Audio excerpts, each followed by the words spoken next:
ቁጭ ብሏል። ተረጋጋ። ቁጭ ብሏል። ጥይት አዘጋጁለት። ጥይት አዘጋጁ። እየሰጠ እንዳትመጣ ሪል አባቴ የቀበርነው ሚካኤል የሐዋሳው ገብርኤል የሐዋሳው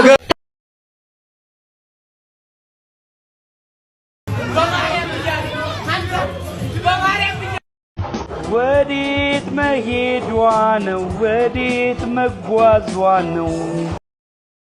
እየሰማኝ ነው አባቴ። እና ክልጋ አሰማማ የጥብልጅ የዛቻ በአባ አሸራ በቃ ለዛሬ ኧረ በአላህ ኧረ በአላህ ኧረ አላህን ፍራ።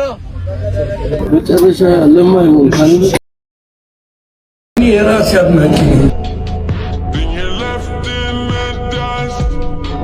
unless I stuck by you. You're a sunflower. I think you love